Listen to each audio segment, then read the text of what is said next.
Deuteronomy chapter 29. These are the words of the covenant which the Lord commanded Moses to make with the children of Israel in the land of Moab, besides the covenant which he made with them in Horeb.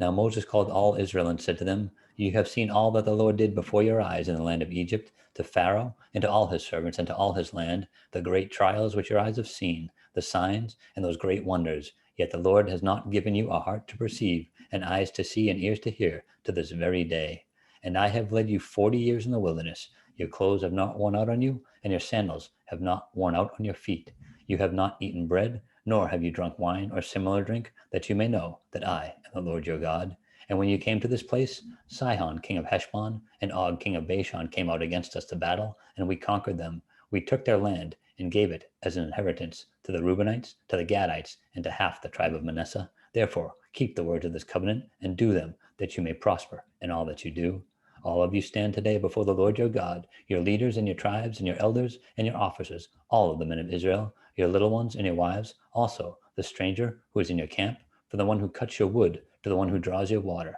that you may enter into the covenant with the Lord your God and into his oath, which the Lord your God makes with you today, that he may establish you today as a people for himself, and that he may be God to you, just as he has spoken to you, and just as he has sworn to your fathers, to Abraham, Isaac, and Jacob.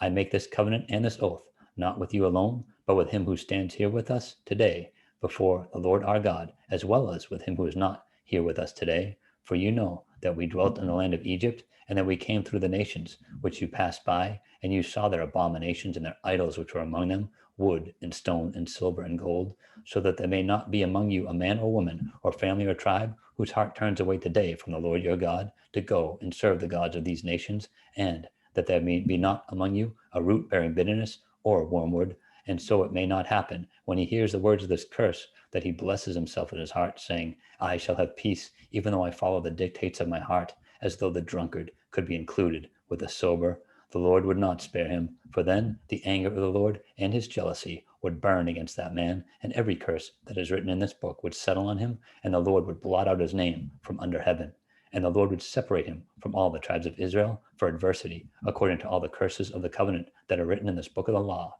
so that the coming generation of your children who rise up after you, and the foreigner who comes from a far land, would say, when they see the plagues of that land and the sicknesses which the Lord has laid on it, the whole land is brimstone, salt, and burning. It is not sown, nor does it bear, nor does any grass grow there, like the overthrow of Sodom and Gomorrah, Admah, and Zeboim, which the Lord overthrew in his anger and his wrath. All nations would say, Why has the Lord done so to this land? What does the heat of this great anger mean? Then the people would say, Because they have forsaken the covenant of the Lord God of their fathers, which he made with them when he brought them out of the land of Egypt, for they went and served other gods and worshipped them, gods that they did not know, and that he had not given to them. Then the anger of the Lord is aroused against this land, to bring on it every curse that is written in this book. And the Lord uprooted them from their land in anger and wrath, and in great indignation, and cast them into another land, as it is this day. The secret things belong to the Lord our God, but those things which are revealed belong to us and to our children forever, that we may do all the words of this law.